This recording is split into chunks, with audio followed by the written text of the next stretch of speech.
एक जंगल के पास कुछ बड़े काम में जुटे हुए थे। उन्हें एक मंदिर और एक धर्मशाला बनाने का काम सौंपा गया था। एक दिन दोपहर में धूप बहुत तेज थी। बेतहाशा गर्मी में बढ़ई के लिए काम करना मुश्किल हो रहा था।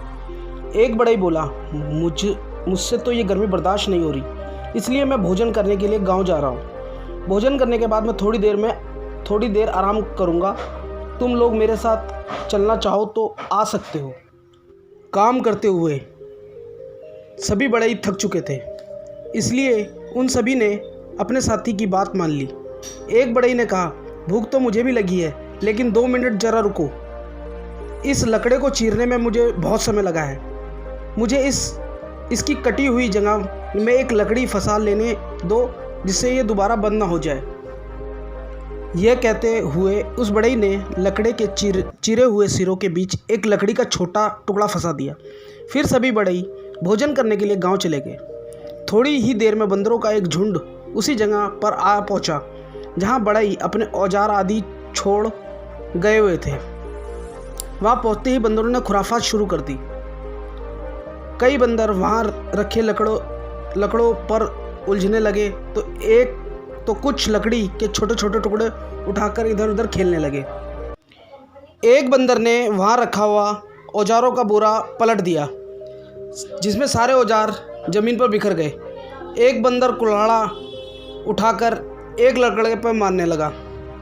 इनमें सबसे छोटा बंदर बहुत ही शैतान था। उसे हर चीज़ के बारे में जानने की बड़ी उत्सुकता थी।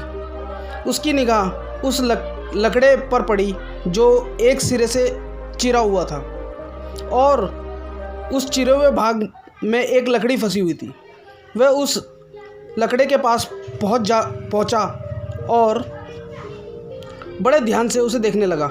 वह समझ नहीं पा रहा था कि लकड़े के चिरे हुए सिरे में वह लकड़ी किस तरह फंस गई है। एक हाथ से उसने उसे लकड़ी को पकड़कर हिलाया, लेकिन वह जरा भी नहीं ली। अब बंदर ने दूसरा हाथ उस लकड़ी पर जमाकर उसे बाहर खींचा, लेकिन इस बार वह टस से मस नहीं हुई। इस पर बंदर बहुत चिढ़ गया। उसने सोचा, मैं इस लकड़ी को बाहर निकाल कर ही रहूँगा। और ऐसे करते करते उस बंदर की पूंछ जो है वो लकड़ी में फंस गई। वो लकड़ी का टुकड़ा तो छोटा सा जो था वो तो निकल गया, लेकिन उसकी पूंछ जो है उस लकड़े के अंदर जाके फंस गई। अंत में क्या होता है कि उस बंदर को बाकी सारे बंदर बहुत ज़ोर लगा के खींचने लगे। अब खींचने में क्या हुआ कि उस बंदर की पूंछ ही टूट गई। दोस्तों, वह काम मत करो जो तुम जानते ना हो। मैंने ये देखा है कि काफ़ी लोग जिन पर प्रेत बाधा का प्रकोप होता है वो उनके साथ छेड़छाड़ करते हैं, उन्हें मारपीट करते हैं, खींचतान करते हैं। तो तंत्र साधना में या किसी इस तरह की साधना में YouTube के माध्यम से देख लेंगे कि YouTube पे उसने तंत्र साधना ऐसे बताई है।